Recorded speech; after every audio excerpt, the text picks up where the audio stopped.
देखिए, 4 दिन पहले नई कैबिनेट बनी है। पहले माननीय मनोहर लाल जी ने इस्तीफा दे दिया था, नए चीफ मिनिस्टर आए हैं। अब उन्होंने आज बनाने, कितने बनाएंगे अभी अंदाज है, कोई 6 कह रहा है, कोई 5 कह रहा है, कोई 7 कह रहा है। ये जिन लोगों को बनाया जा रहा है उन्हें मैसेजेज आ जाते हैं कि आप अपने साथियों सहित कैबिनेट के लिए आपका शाम को ज्वाइनिंग है, पहुँचें। जिन्हों शाम को खबर लग जाएगी। अब जो रहेगी मेरे ख्याल में तकरीबन बन ही जाएगी आज। बाकी ये फैसला तो मुख्यमंत्री जी का होता है। एक चर्चा ये भी है कि आप भी डिप्टी सीएम बन सकते हैं। नहीं, मुझे कोई जानकारी नहीं, पहले भी आपके चैनल पे ये चलती रही। देखिए, ये टोटल मुख्यमंत्री का अपना प्रेरोगेटिव है। इसको क्या बनाए नहीं बनाए ये उनका फैसला। हमें तो खाली खबर मिलेगी, वो आप लोगों के टीवी से माध्यम से आ जाएगी। एक बात की जाए तो लोकसभा चुनाव बिल्कुल चल रहा है, क्या कुछ तैयारियां हैं पूरे हरियाणा भर की? देखिए, मोदी साहब की एक लहर है, हर जगह आम ये चर्चा है, चाहे मीडिया के लोग हैं, कोई किसी को, जिसको भी मोदी साहब की टिकट मिली वो जीतेगा, जिसको भारतीय जनता पार्टी की टिकट मिली वो जीतेगा। मोदी साहब का जैसे कभी जेपी मूवमेंट था, एक ऐसी आंधी है। अब देख रहे हैं रात कोयम्बटूर क्या था, हर जगह, चाहे वो सिगोमा थे, मतलब हर जगह मोदी साहब, एक तरफा इलेक्शन हो रहा है। और वो कह रहे हैं यही बात है, 350-400 सीट के लिए बीजेपी जीतेगी। मंत्रिमंडल का विस्तार तो हो रहा है, लेकिन अनिल विज जी जो है वो नाराज बताए जा रहे हैं। देखिए, भारतीय जनता पार्टी है, इसमें कभी कोई नहीं देखा जाता। राजस्थान में आपने देखा वसुंधरा राजे सिंधिया थी, 5वीं लाइन के आदमी को बना दिया। और मध्य प्रदेश में शिवराज सिंह जी पहले मुख्यमंत्री थे, पार्टी हाईकमांड का फैसला, सब बैठे, कोई नाराज़ नहीं होता इस पार्टी में। इस पार्टी पे जितनी खबर रहती है, बहुत इन पे स्पीड वर्क है, ज़मीन से जुड़ी पार्टी है। हर आदमी की, पूरे हाईकमांड को सब आतंकवाद कहते हैं, वहाँ डिसाइड होता है। कोई अपनी नाराज़गी ले अपनी जेब में रखे, यहाँ इस पार्टी में कोई परवाह नहीं होती। सिरसा से बीजेपी उम्मीदवार है अशोक तंवर सिरसा से उम्मीदवार हैं बीजेपी के, क्या कहेंगे? देखिए, पार्टी ने जो निर्णय करा हमारे लिए वो सर्वोपरि है। मैं तो उस दिन भी मीटिंग में कहा था, जो टिकट लेकर उसकी मदद करूँ। सबसे कहा भी जो भारतीय जनता पार्टी टिकट लेके आ जाए उसकी मदद करनी है। आपसे मुलाकात भी हुई अशोक तंवर? हाँ, आए थे मेरे पास, कोठे पे अशोक तंवर आया था। तो क्या आपने कहा कि सपोर्ट करेंगे उनको? बिल्कुल, मेरा आशीर्वाद लेने आया। मैं कहने का आशीर्वाद है, हमारा पूरा मदद करेंगे, कोई दिक्कत नहीं। मैं तो आपकी बिना गैर हाजिरी में भी अशोक में क्या आया था कि मदद करूँगा।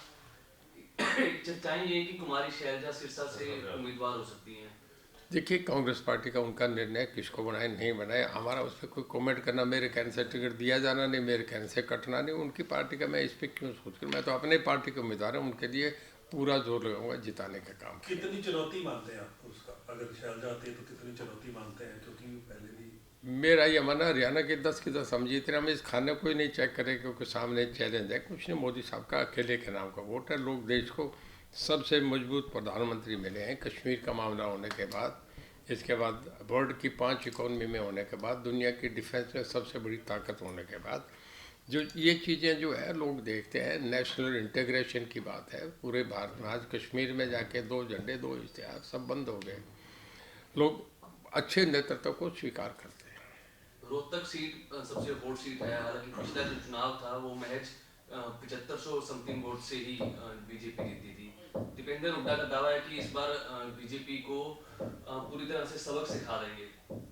देखिए, 2014 में भी वो ये कहते थे, 2019 में भी ये कहते थे।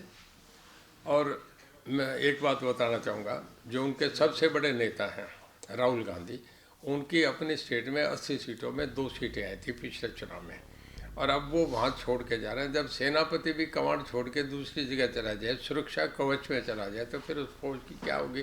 अब इसमें क्या दीपेंद्र कहेंगे, उस पर कोई कमेंट करने का मीनिंग रहता है क्या? जब खुद वो सिक्योर नहीं, अपनी रायबरेली अमेठी रैली छोड़ दी, तो अमेठी मेरठ आपका रोहतक कोई मीनिंग थोड़ा ही है, कौन सुनेगा? मोदी का एक तरफा चले।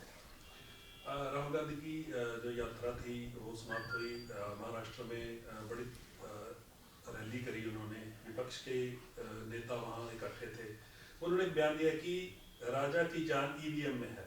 राजा की जान जो है ईवीएम में है, उन्होंने ईवीएम कटाक्ष किया। आप इसको कैसे देखते हैं? और जिस तरह से इंडिया गठबंधन इकट्ठा हो रहा है, शीट शेयरिंग भी हो रही है, तो कितनी चुनौती मानते हैं आप इसको? देखिए, शब्द कौन कैसा इस्तेमाल करें, सिविलाइज सोसाइटी है, जो आदमी ठीक बोलेगा उसे लोग पसंद करेंगे। देखिए, ये कोई वो तोता तो है नहीं, लोग फैसला करेंगे, लोगों ने वोट देना है। एक ईवीएम थोड़ी, ये लाखों ईवीएम लगेंगे, हर जगह लगेंगे, हर स्टेट के अलग अलग रिजल्ट आएंगे। तमिलनाडु में कुछ रिजल्ट हैं, वेस्ट बंगाल के कुछ रिजल्ट हैं, उत्तर प्रदेश, गुजरात, मध्य प्रदेश, राजस्थान, हरियाणा, दिल्ली, हिमाचल के रिजल्ट अलग हैं। तो हर आदमी, देखिए, प्रजातंत्र की एक लाइन की परिभाषा है कि जहाँ विचारों का विरोधाभास हो उसे प्रजातंत्र कहते हैं। हर आदमी का अपना अधिकार, हम फैमिली में, हम सब अलग अलग में, कोई किसी पार्टी में, कोई किसी पार्टी में, कोई ये नहीं कह सकता। एक सामूहिक जो सब चैनल पे आ रहा है कि लोगों का मूड क्या है, जो सर्वे आ रहे हैं, उस सब सर्वे में बाजार में, सट्टा बाजार भी यही बता रहे हैं कि जी बीजेपी अकेली 350 से ऊपर जीत रही है। आप बताइए, जो एक सब जगह यूनिवर्सल एक्सेप्टेड एक ओपिनियन आ गया, उसके बाद किसी आदमी और की बात सुनना ना सुनना उसका कोई मीनिंग ही नहीं रहता। सर, बीजेपी और जेजेपी का गठबंधन था, टूट गया, अब जेजेपी का क्या भविष्य देखते हैं? देखिए, जब गठबंधन हुआ तब जेजेपी ने डिसाइड करा, जाके रातों रात ही गठबंधन हो गया और रातों रात ही अलग अलग हो गए। अब मतलब किसी को खबर ही नहीं थी मॉर्निंग के शाम को ये होगा। अब उन दो नेताओं की आपस में बात होती है, जेजेपी के हाईकमांड ने दिल्ली जाके बात करी, ये दिल्ली में फैसले तय होते हैं। अगर कोई यहाँ किसी से पूछा जाता है तो माननीय मनोहर लाल जी से या हमारे मौजूदा मुख्यमंत्री हैं उनसे पूछा जाएगा। जो बातें उन्होंने तय करनी उसमें हम क्यों जाग के देखें, जो छप जाएगा देख लेंगे।